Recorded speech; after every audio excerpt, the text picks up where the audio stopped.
Hello, I am at Union Station in downtown Houston, where the Houston Wellness Association is holding an obesity summit to tackle the obesity crisis in our community. There are a wealth of speakers, and one of them is Dr. Helene Sheena. She is with Kelsey Siebold. Thank you so much for joining us, Doctor. Thank you for having me today. Absolutely. Tell us, what can working parents do on a daily basis to help their children make healthier choices to prevent obesity down the road? Well, I think there's a lot of things that a parent can do, and especially because we're so busy today. You know, we have working parents, and so you're trying to balance school and work with what are things we can do to help have a healthy foundation for the rest of our lives. So some simple things that we can do is really encourage our children to eat healthy.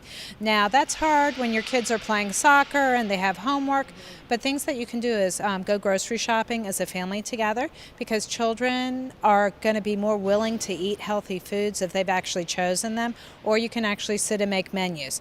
Another thing that's very difficult is how to have a healthy dinner. And so you can do things, you can cheat a little bit. So today there's so many things available that are actually already prepared for us. So if you buy salads that are already prepared, instead of having to sit and chop everything up, you can just open the bag, have a different varieties of things that you can put on top, like cherry tomatoes, which you don't have to do any work for that, or baby carrots, which are already in a bag. So simple things like that.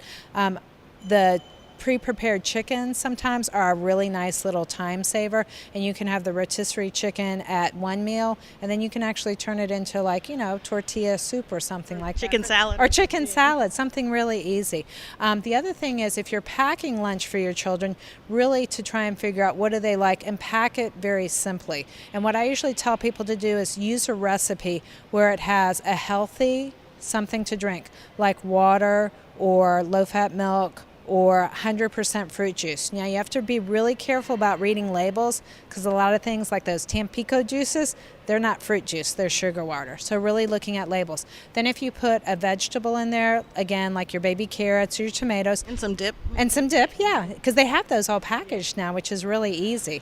And then you can put in a fruit. And then for your protein, you can do something like a sandwich, hard-boiled egg. They have all those nice yogurts, yogurt drinks. Or if your child buys lunch, I would really recommend, almost all the lunches are online now, so you can actually go and look and see what are things that are offered, and sit down with your kid and say, listen, these are things that you might want to choose for your lunch tomorrow. The other thing is exercise. You know, we have to exercise, and there's so many things available. Houston is really a great source of places. We have a lot of parks here. Those are available, you know, when the weather's nice. It's really easy. During the summer, it's sort of hard to go to the park, because between the mosquitoes and the heat, it's just not miserable. It's not fun. But the city of Houston actually offers a lot of programs. There's a tennis program that the city offers that's free, so you can actually go and your children can get free tennis lessons, and they even have the rackets there. Swimming pools in Houston during the summer offered, and they're usually not very expensive, $1 or $2 to get in. Your child can swim for the day, or just taking a bicycle ride. Now, if you go to ride your bike as a family, make sure you put on your helmets.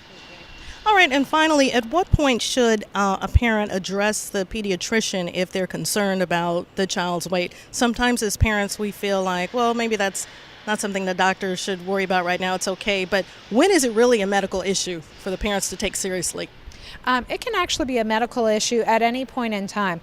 You know, we're worried obviously about children that are overweight or at risk for being overweight, but also just laying, again, that good, healthy foundation. We know that children have the potential to make really good choices or to not make really good choices.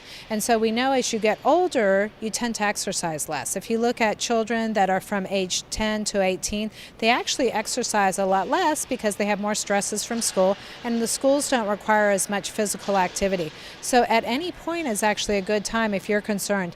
Now, your pediatrician should be doing something called growth charts, and that's where on every physical exam they should be measuring not only height and weight, but something called body mass index. And body mass index is something that has a relationship between your height, your weight, whether your child's a little girl or a little boy, and their age. And you can actually plot those just like they plot heights and weights. And so if you're following body weights and body mass index and you look and see that there's a change, that might be a point to say something. The other thing obviously is family history. If you've got a high family history of diabetes, heart attacks, high blood pressure, elevated cholesterol, any point may be a good time to talk with your pediatrician about those things. All right. Dr. Sheena, thank you so much for joining us. Thank you. All right, and if you're interested in perhaps speaking or making an appointment with Dr. Sheena, we'll have that information in a link that you can see at the bottom of the screen. Thank you.